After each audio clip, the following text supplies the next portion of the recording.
Muito bem, estamos aí dando continuidade à nossa temática, né, dos desafios da fé cristã no mundo pós-moderno. E hoje nós queremos falar sobre os efeitos que, querendo ou não, o pensamento pós-moderno traz para a teologia. E o tema da nossa aula de hoje é teologia liberal versus teologia ortodoxa. Eu sou o professor Rafael dos Santos, pastor também, estou aqui para dar essa aula de hoje no nosso canal, Professor Rafael DS. E eu quero começar aqui essa nossa aula lendo o texto que se encontra em 2 Timóteo, capítulo 2, do versículo 23 ao 26, onde a gente lê assim, ó: e repele as questões insensatas e absurdas, pois sabe que só engendram contendas. Ora, é necessário que o servo do Senhor não viva a contender, e sim deve ser brando para com todos, apto para instruir, paciente, disciplinando com mansidão os que se opõem, na expectativa de que Deus lhes conceda não só o arrependimento para conhecerem plenamente a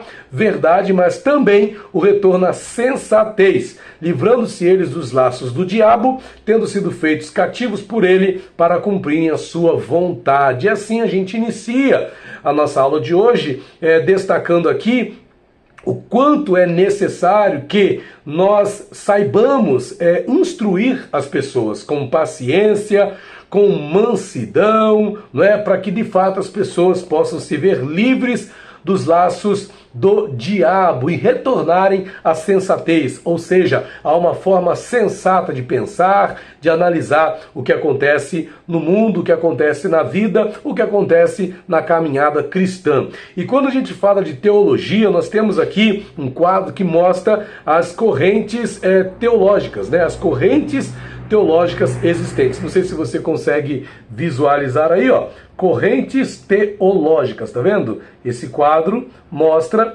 as correntes teológicas com as quais nós lidamos nos dias de hoje. Então nós temos aqui a teologia bíblica, que estuda as doutrinas do Velho e do Novo Testamento, considerando a palavra de Deus inerrante, infalível, a teologia bíblica. A teologia católica, que estuda as teologias moral, bíblica e patrística, de acordo com a interpretação dos pais da igreja. Então a linha da teologia católica é levar em consideração o que pregavam os pais da igreja, Agostinho, Jerônimo, entre outros, né, que trouxeram, e Clemente, entre outros, que trouxeram contribuições para o entendimento da teologia. A Igreja Católica tem essa teologia como sua teologia, né? Temos também a teologia protestante, que enfatiza o retorno às origens e a reinterpretação das Escrituras.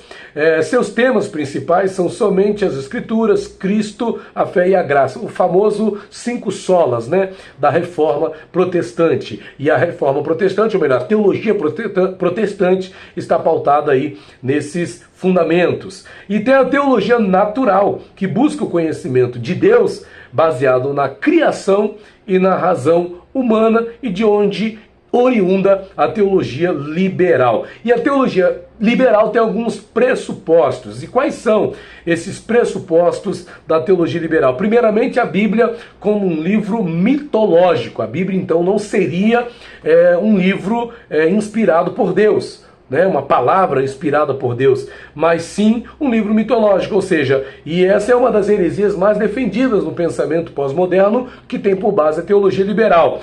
O que é isso? Tratar a Bíblia como um livro mitológico.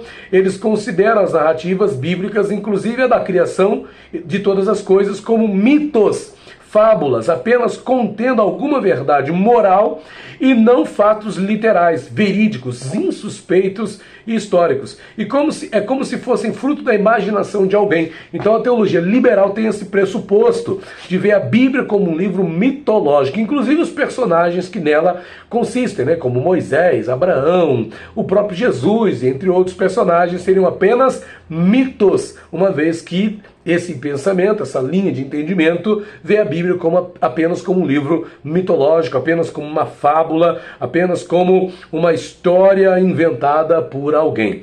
Outro pressuposto da teologia liberal, do pensamento pós-moderno, em termos teológicos, é a negação dos milagres bíblicos. Olha só que coisa, gente. Negar a autenticidade dos milagres bíblicos como se seus promotores tivessem permissão para se intrometerem nas coisas de Deus. É como se o homem pudesse fazer as coisas por si mesmo. E assim a gente sabe que não é. É obra do poder de Deus. Milagre é obra do poder de Deus, né? Os milagres divinos, tal como registrado nas Escrituras, eles cumprem os desígnios de Deus, né? Eles são obra do poder de Deus. Porém, não é assim que entende os neoliberais, os pós-modernos, né? Ou a teologia liberal não vê dessa forma. Vê, aliás, nem vê que existem milagres, né? Nem acredita de fato, desdenha deles, uma vez que a própria Bíblia é vista como uma fábula, como um mito, e não como de fato um livro que contém ali histórias verídicas de pessoas que existiram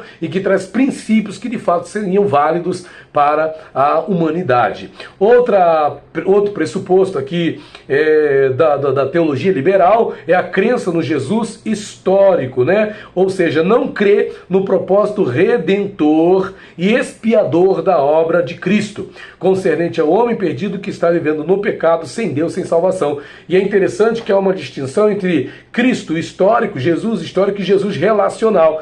O Jesus histórico é o Jesus da história, né? É o Jesus que as pessoas acreditam que ele foi um personagem santo, aliás, santo não, eu acredito que ele foi uma pessoa muito boa, uma pessoa que trouxe ali uma sabedoria, uma filosofia de vida, mas não que ele é Deus, né? E não que ele é uma pessoa com a qual nós podemos nos relacionar com ele como Senhor e Salvador das nossas vidas. Então, a teologia liberal apenas crê no Jesus histórico e não no Jesus relacional, e não no Jesus que intercede por nós, e não no Jesus que morreu, que derramou seu sangue na cruz para remir-nos dos pecados que nós trazíamos conosco, né? Então,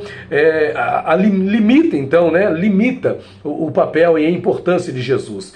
Esses tais teólogos que defendem essa crença no Jesus histórico não aceitam a realidade do nascimento virginal de Cristo, mas aceitam em parte que chamam de Jesus histórico, como se Deus, né, ele não tivesse aí o poder soberano sobre tudo e todos, e se ele ficasse dependendo da opinião de homens, né, que por eles foram criados. Na verdade, esse pensamento trata-se de uma falsa teologia, uma vez que os principais pilares das verdades bíblicas da fé cristã são retirados desse pensamento, desse entendimento. Então não tem como a gente crer ou pautar a nossa fé com base numa teologia liberal. Agora, nós temos a teologia ortodoxa. E o que crê a teologia ortodoxa? Como se posiciona a teologia ortodoxa, que a gente poderia dizer que é a teologia, que é a soma, né, da teologia bíblica com a teologia